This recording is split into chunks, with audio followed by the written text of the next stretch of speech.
What's good, guys? This is your favorite realtor now, and welcome to another episode of Chats with Your Favorite Realtor. Today, I have someone who I feel has helped me so much in my career, just to make sure that I have a smooth transition, just from getting from one point to another. I don't want to divulge too much at now. Um, Today I have Carin, sorry. I call her Carin. We had a conversation about this. I call her Carin, but anyway, we have Carin Rees from GetGo Home Loans. I just felt like I had to bring her on to this episode because I felt a lot of people kind of don't understand the process behind actually buying a house when it comes to the bond origination parts and things like that. So this is why I have her, and I'll try get the name right. And yeah, we'll take it from the Carin. Thank you so much for being here. It does mean a lot, and I'm happy that you are here. So, can you just tell the people what you do, where you work, and then we can take it from there? Yeah. Hi, I'm Carin Rees. I'm from GetGo Home Loans. I'm a bond originator. And thank you, Neo, my favorite realtor, for inviting me today. So, yes. Yeah, so guys, literally every deal in any deal, Carin has helped me get past it so quickly, guys. It's absolutely insane. I think we just worked on a deal now. We're currently working on a deal, and she got 2 pre-approvals in 2 days. Mad. So guys, this is why I say you need a bond originator.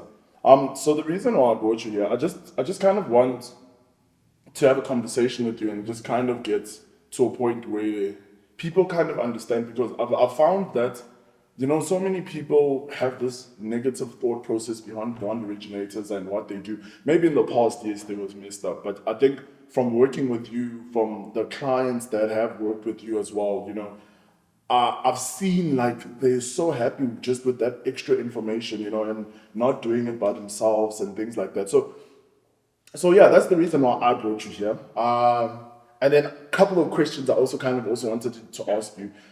This is due to the reason because I'm trying to figure out and kind of also trying to help the viewers at home to kind of understand what is it that you do, how you do it, what is the nitty-gritties in, how can you call it? The in-betweeners that most people don't know about. So the first thing that I'd just like to ask, I think we'll just kick it off like that. Can you explain now what a bond originator does and how they differ from a traditional mortgage broker? So, bond originator versus mortgage broker is one and the same thing. We both assist the client, obviously, applying for a bond. We go to all the various banks and then obviously look at the best offer that suits the client. So, it's the same. So it's the One same, and the same, yes. but you better. Thank you. So okay. No, because I think that's most people will be like, no, I don't want to deal with the bond originator. I want to go to a mortgage finance. But it's like you're saying, it's the same thing, And I'm happy that you're saying that because it helps so many people out there to kind of understand what exactly is the difference. Yeah. And then, obviously, I don't know, some common, I'd say, misconceptions people have about bond origination process. Do you have something to share there, perhaps? Yes, there definitely is. The misconception out there is that, applying for a bond would be exactly like applying for a vehicle finance or a credit card or a personal loan. And it's absolutely different. Really? This is I thought it was the same. I was going to come to you to do a call. Are you doing that? But what's the difference, if I may ask? Yes, the difference is this is a secured loan. Okay. You have the security of the property. It's a long-term loan. You're taking out a loan of 20, 30 years versus, and people think it would be the exact same process, and it's just not the same. There's a lot of factors that go into, applying for a bond because it is a secured loan. I think that's so true as well, because on my side, what I've noticed is that you just make the job easy. From that moment where I give you the client's details and say, Carin, this is the situation, this is what they want, can you just kind of help them out? I think you're the guy just to kind of sort all of those nitty-gritty small things that can annoy a purchaser, Yes. There's a lot of things I know that annoy you on a daily basis, that annoy me on a daily basis. So we try to take those things away from the purchaser and just kind of make it easy. But something I think is a big thing in South Africa that I've noticed is credit. Credit is such a very big problem. I think we don't divulge into it that much, especially even in, our tertiary institutes or things like that. So just can you kind of explain how can someone improve their chances of getting approved with the bad credit? Absolutely. And I think I become passionate about this because Now, it's let's go deep affecting, into it. let's go. It affects so many people, but the short-term loans, the payday loans, that's what they refer to. People are applying for those because those are easy to obtain. You log online, boom, boom, boom, you've got a loan. But the negative effects it has on you at a later stage when applying for a bond or your credit score, it just brings it down so much more. Not paying your accounts on time, those are one of the things, your retail accounts. Having bounced debit orders, debit orders not being paid. I've had a lot of clients give me those ones, trust me. And just in terms of that, just to find out with you, with how can you kind of like tell people like, yo, listen, don't go deep into, because I've noticed, some people will get credit cards, will get this and use the full amount, and then when it's time to pay, it's like you couldn't pay it, and that's why you went to go get money, but now you have a problem. So in that situation, what can you advise a person, especially going into the process of buying a house? Can you maybe advise them to be like, relax on spending a bit? So it's okay spending. Spending is not a problem. But if you max out your credit card, if you max out your personal loan, what are you telling the bank? I need every cent of that. So use your credit cards, of course, use your personal loans, but do not max out your credit. Yeah. And then just to also find out, I remember there was a banker when I first started real estate, who said there's something they shared to me, and they said people need to stop buying their takeaways and stuff through their cards. That's why I kind of want to find this out with you. He said you need to stop buying takeaways and stuff to your cards because kind of the bank sees it as reckless spending. No. Is I it wouldn't such a say thing? so. I wouldn't say so, no. There's no such thing. I would not, and I have So a person 20 years banking experience, and in my experience, I can tell you that's not the case. Of course, the bank. Not that bad. You want to swipe for a few things at Conga? No, that's not good. Okay, so that would be like a. No, I'm joking. You can obviously enjoy your life and enjoy the spending. The bank makes money when you're spending, so yeah. Okay. And then what factors do you determine the interest rates on a bond, and how can borrowers negotiate a better rate?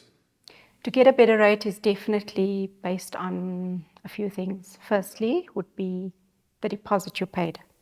Yeah. If you're paying a high deposit, the bank sees that as you sharing in the risk of taking out the loan. So putting down your deposit helps, your credit score helps. If you've got a good credit score, that determines also the rate. If you have a degree, that makes it better. Yeah. I hope you guys are listening. Go to school. Go to school. Yes, also what type of bank account you have, strangely enough, whether you have a check account or a savings account. Okay. Let's go into me. Now, I'm very interested in this now. Okay, so we'll start off. The degree you said, bank account. How is that important? It's important, a transaction account, which is like a check account. Yeah. The banks have internal scores. Okay. So what they do is when your salary comes in, your debit orders goes off, you're transacting and you're building up an internal credit score with that bank. A savings account doesn't give you that benefit, shall I call it. And I've noticed a lot of people do go for the savings account more than the check account, though. Why? Is it easier to open a savings account? Perhaps, but I would advise to open up a check account. Okay. Yeah. So it makes it better. Okay. It does make it better. I never knew that. I'm learning every day. You see, as a real estate agent, I'm still learning from Carin. And then, are there any specific challenges or trends that the current housing market that potential buyers should be aware of in terms of your industry? Yeah, I just wanted to keep it within in terms of my industry. Yes. Yes, there's a major challenge with clients or buyers that do not have cost. They don't know. Let's start firstly. It's not my fault. There's Our other agents realtors out do there. not No. explain I do the what is, job. no, you do. Realtors not explain that there is cost involved when purchasing a property. And there's huge cost involved, like transfer fees and bond registration fees. So we get all excited, we get the bond approved, but at the end of the day, the client cannot come up with the cost. And not all clients do qualify for cost to be paid. Certain clients do, and it's not all the cost that gets paid. The bank gives you a certain percentage to cover that, but there might be a shortfall of that as well. But all of this needs to be explained. I think the biggest thing that I try to do on my side, when a person comes and tells me I have a deposit, I look at it in two ways. I say, okay, cool, you have a deposit, that's fine. Do you have costs? And then you'll find out that they don't. Then I try to structure a deal within that deposit where we can split the costs, and then whatever's remaining, that's what you use as a deposit. Then And that's why you're Carin makes the dreams happen, and then everything works out. So in terms of something like that, does GetGo kind of give people an understanding in terms of cost and things like that? And maybe can you tell the viewers if they are looking to kind of calculate cost for certain property? Let's say they don't want to deal with me, but I don't know who wouldn't want to deal with me. But let's say, for example, they were dealing with another agent who didn't let them know about the costs. Do you guys offer that service on your app? Because I know you guys do have an app. Yeah. We've got a fantastic app. But obviously, with your initial interview with the client, when I'm sitting down with you and need to establish exactly how much it is that you're looking to buy for, how much you qualify for, I have a calculator, that we calculate cost. So there's two costs involved. Of course, there is transfer cost, which includes the transfer duty that the attorneys would charge, and then there's bond registration fees. And both these fees needs to be accounted for. So it's important that obviously once you find the property that you like, that you do make sufficient plans to cover the cost as well, because that's one of the things that I would help you with, that calculate it and explain to you exactly how to. Sometimes we do include cost into a bond, but it's not in all cases. So while we're still on that topic, I kind of wanted to also find out from you.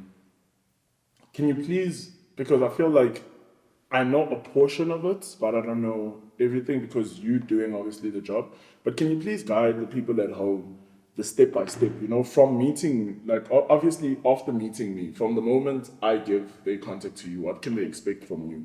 Like a step by step process in terms of acquiring their bond.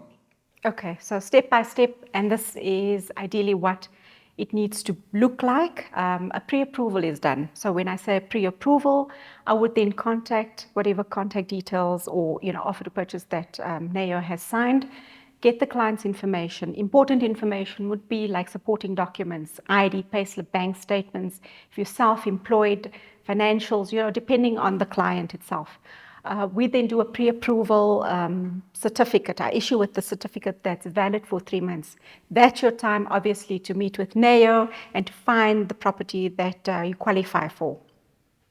From there, once an offer to purchase is signed, I would then guide you step by step. So this is where I come into play, then obviously doing the application on your behalf. I do the application, or we as originators do the application to all the major banks, including your own bank. In that way, we're able to then negotiate the best possible deal and rate for you. And once you have accepted one of those offers, the bond then goes to the attorneys for registration, and then the registration process proceeds from there. And then we celebrated the glass of champagne. Then we celebrate, yes. And have you had any objections with something like that? So like certain clients that I give you, have you had any objections when they're like they don't want to give you information, or they hard to you haven't told me, but I'd like to know so I can sort it out. You want to sort it out? Of course, it's not easy to always get people's trust up front. Yeah, I'm calling you, where are you calling from? How much are you going to charge me? That's one of the questions I get asked. And yes, I do not charge a fee. We are business partners and I work with you as the agent. So yes, there is objections. We do try and, encourage clients to send documents through as soon as possible, because the sooner you send me that information, I'm able to tell you whether you qualify for bond or not. And even if you don't qualify for bond, Neo, there's always that part where a client's score is maybe too low or the affordability is not there. But that's what I need to do. I need to guide you and tell you for the next 3 months, do not use this account, do not do this, save up so much. It's when you do come to us and we're not able to issue that pre-approval certificate immediately, that is a chance to then build your credit. To start fixing up. Then to I think that is so important for you to raise. I think you find a lot of people out there, and yes, we're looking at the home, but even in the car industry, when they're going into the car industry, people have this mindset where once I think about it, I want to do it now. yeah. And in that moment, that's where you find they have issues, and then they find out that they can't qualify. And then I want to hear from the client, and I think that's why I'm always telling people that you made my life a bit easier, because I would try to communicate to them, then they don't want. But we're currently working with one of the family members where I remember like she first backed off for me and she was like, mm-mm. And then she started fixing the things, and now she's in the process of buying. I think that is so important for people even at home to understand that just because you don't qualify for something, it doesn't mean that you should stop. It doesn't mean, it just means that, okay, it didn't work out. Now I know what to work on. Absolutely. It's much better to know what you have to work on than just doing something off a whim and just deciding. And this is why I also felt like I had to bring it, because you find clients these days where they come to me and they're like, I want to buy a property. Have you been pre-approved? At the end of the day, as I'm also a person where I believe that, yes, I'm a mandated person to the seller, but I'm also mandated to the buyer. Yes. So I need to make both of you guys happy. So if I can make you happy by knowing how much you qualify for, and then make the seller knowing that you coming to their house, being able to qualify for that house, it makes it so much better. So guys, just don't let it kill you when you don't qualify for something. It's rather better now, even if you're not going to buy it. I think another thing that people need to know is that don't do it. Like if you want to buy a property, I think you should give it maybe about 6 month gap. Like that first, depending on how you, depending on how Because your, I can your make accounts it are. happen within a day. Within a day, trust me, I have seen it. I have seen it. 24-hour turnaround. Anyway,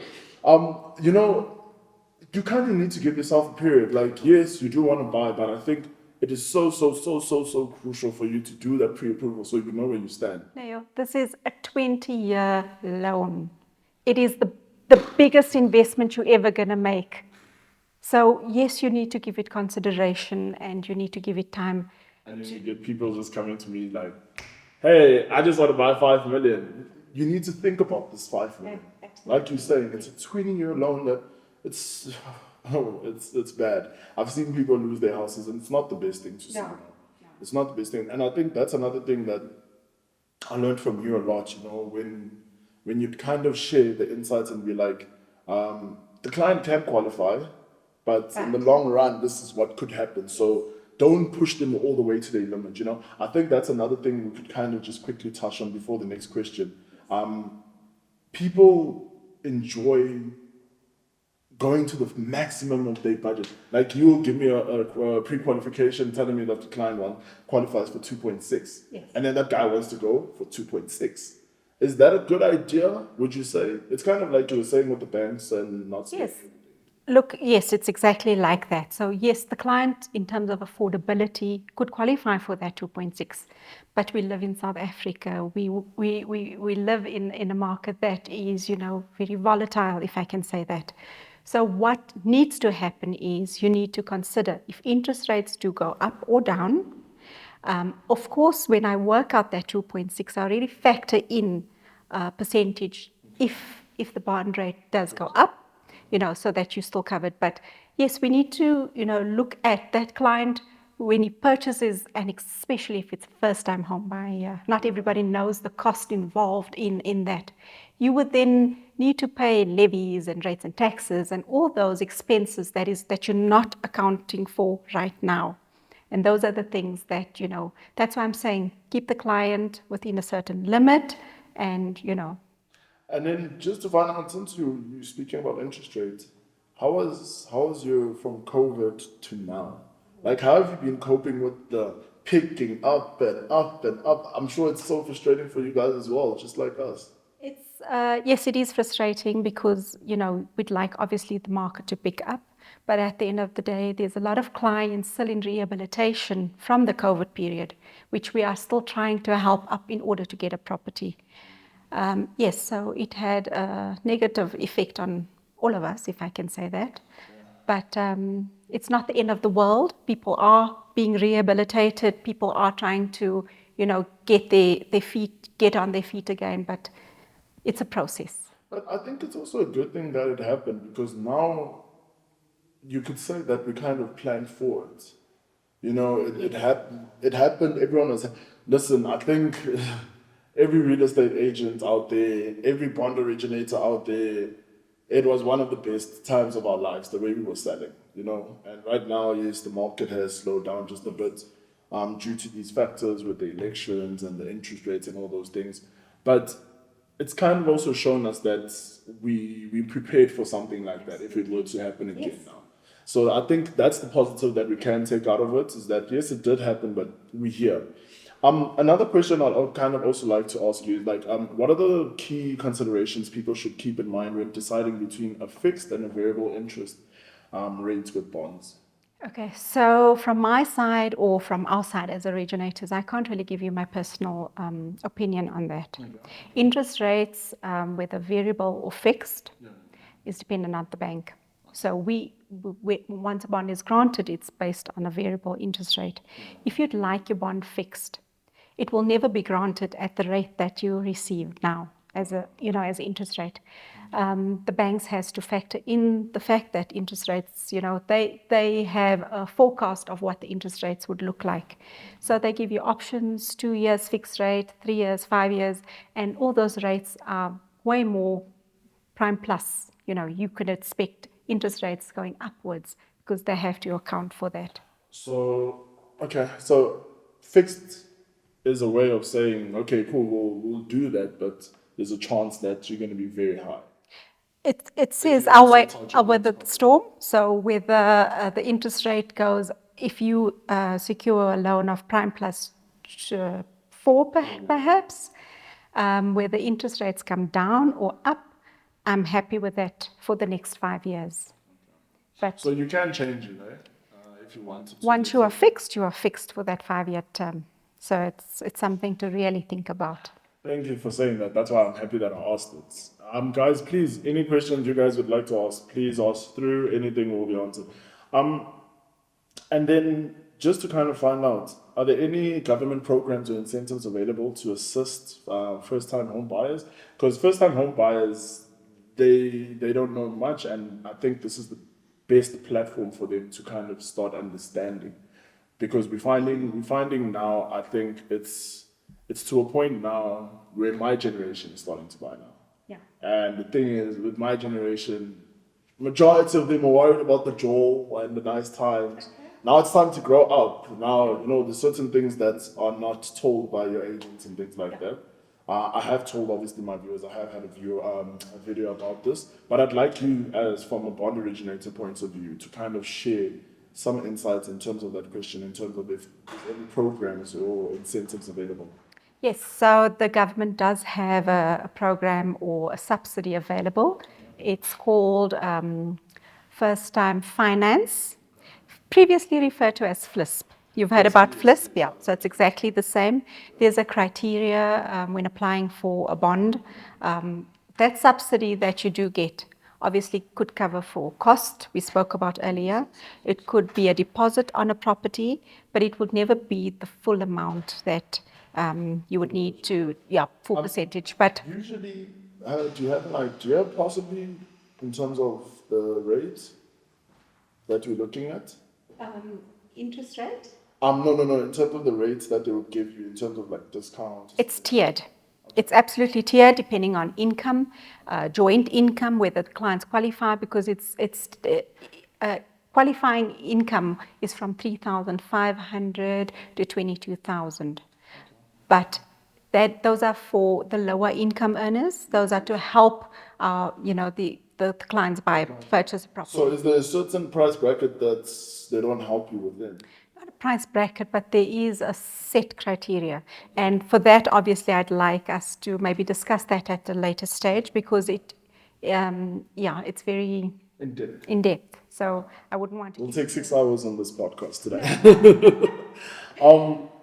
Can you share any memorable success stories or challenges that you've encountered while helping clients? Oh, there's so many. I'm a passionate person now. Two. Let's do two. There is so many, but yes, there's a few that stand out. We were talking about the COVID, and Yes. so there's a lot of people that lost their homes, that had to start from scratch, and particularly this one client of mine, single mum, lost everything, lost a job. I assisted her with a rehabilitation process, meaning, once all the debt was paid, we started building a credit again. She took out a small cell phone account just to build the credit and so forth. Yes, slowly build the credit to a point where she could now purchase a property. That's big, from losing everything. Yes. To that. I think that rebuild is also so important to people, because So- they understand much more. So to me, as a mother myself, that was, I would do whatever it took to get that bond through, to motivate, to get the client the best interest rate and so forth. So those are the things. And then, of course, there's the big stories, clients that wanting to purchase really extravagant properties like the ones you sell. Let's not tell them everything. Yeah, like the ones We're hiding some things. Yes, to some people that may only seem like a dream to them, but that dream does become reality once you sit down with me and we're able to look at your affordability and this and that, and make that dream a reality. So there is quite a few of those where we were able to assist the client with 100% bonds, where we could get cost included and so forth. So yes, there is. On my business card, there is something called Trustpilot reviews, where we encourage agents and clients to go and obviously just give a review on the service that was rendered. So I do have a few. This is my review. You just said it. That's why she's here. That's my review. Just says it all. Yeah, so they leave reviews, and for GetGo home loans as such, it's 5-star reviews. Yeah. But for me personally, that's where all the success stories are. Clients saying, "Thank you for holding my hand step by step. Thank you for taking me through this process, keeping me updated." Because it's a scary process. It's very scary, and I think people tend to forget, that this is a very big step in your life. Getting a property is not a child's play. It's not something that you just buy and you're done with cost. There's other costs involved. There's other things that you have to worry about, in terms of those things.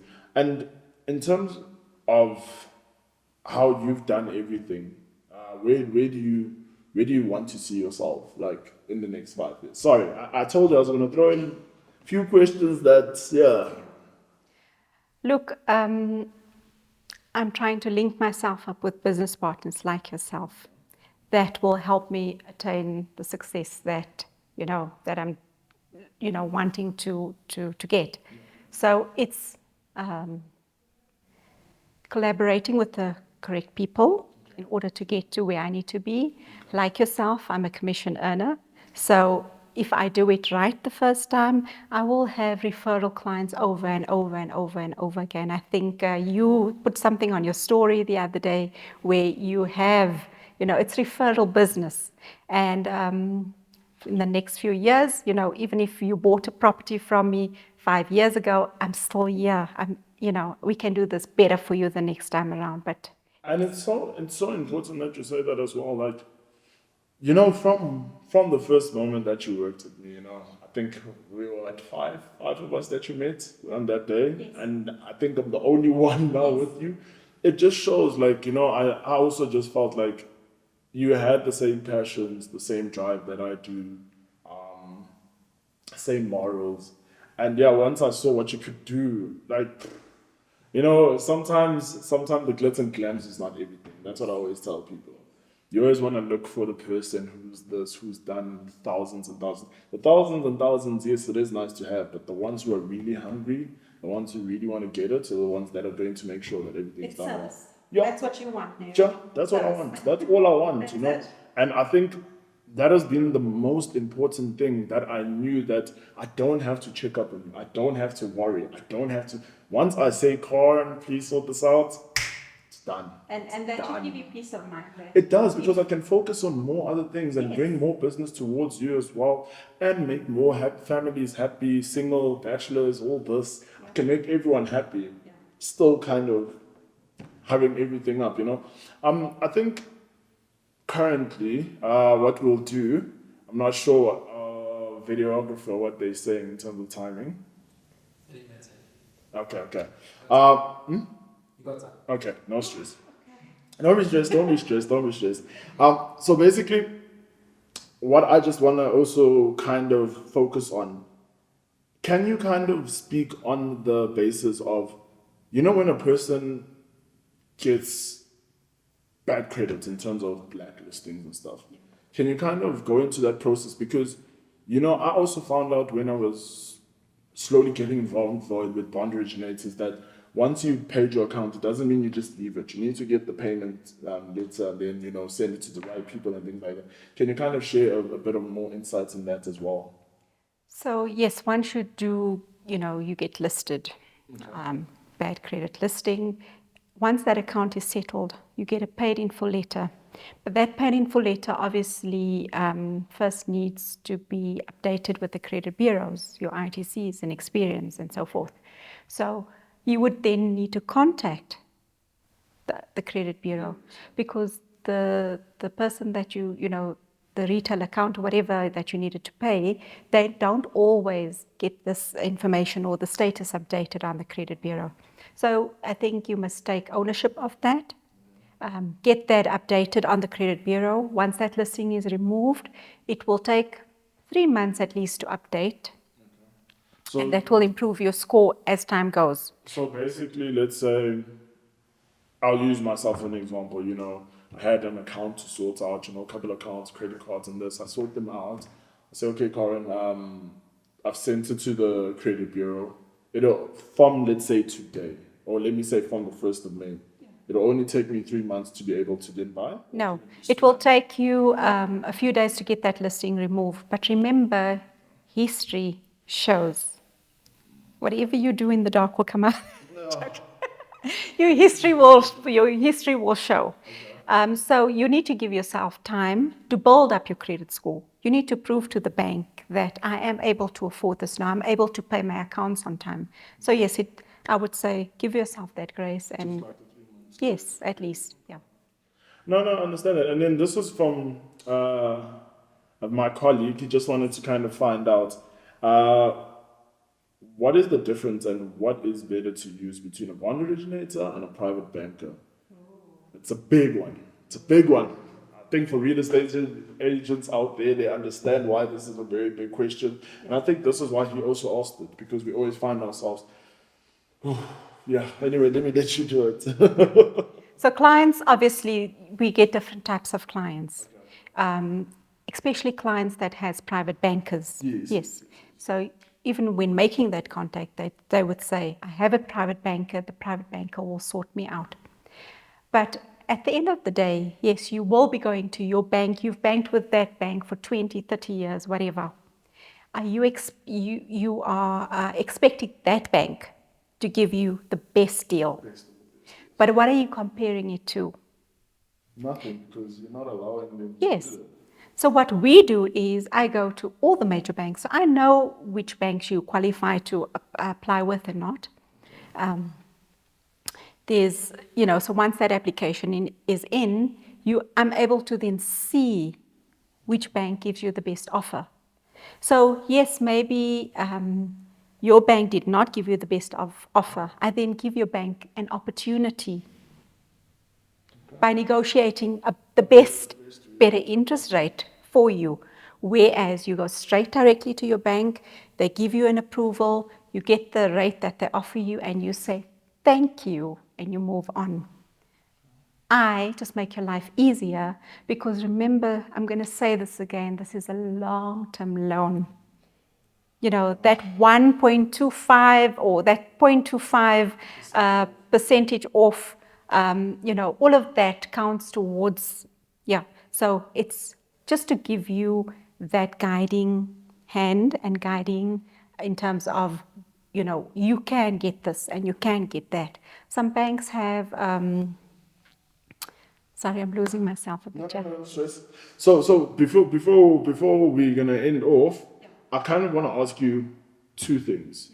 We've spoken about the whole bond process, but I think for the viewers out there, they're also kind of thinking this is mainly for your 9 to 5.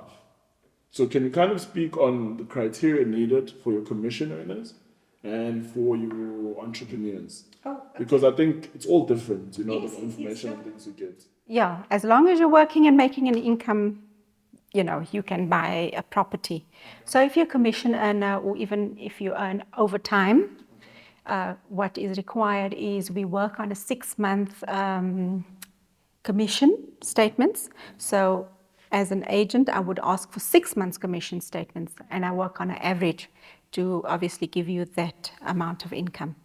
Commission earner the same. If you are an entrepreneur, if you are invoicing clients, I would then call for the invoices instead of pay slips. So yes, we just if you have an accountant that helps you with your business, whether it's a one-man business or not, you know, I deal directly with the accountant if you'd like me to just explain to them what is needed to assist you to get that. If you're self-employed, obviously a different story. Those are financials that's required, and you know, and then just since we're on the self-employed, I've noticed there's more of a growth of your forex traders and stuff trying to buy properties and stuff like that. I've heard that it's not an easy journey when it comes to that because most of them don't actually, you know, have the documentations and things like that. Can you kind of tell anyone who is a forex trader right now what information they would need, perhaps?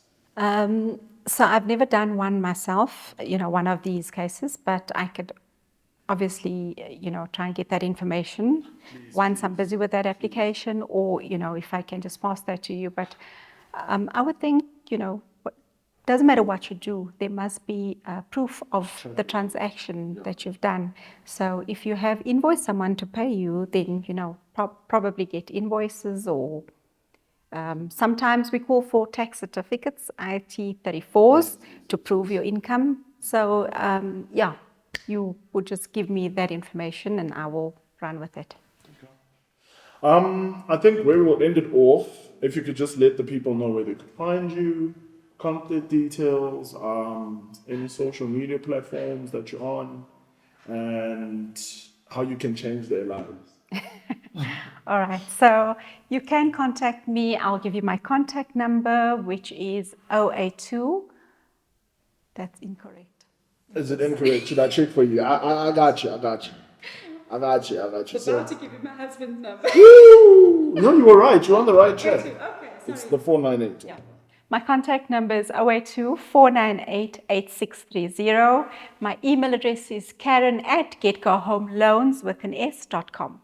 I am on Instagram and on Facebook, and yes, I follow Neo, so Just go to my followers, type a name. I'll be there.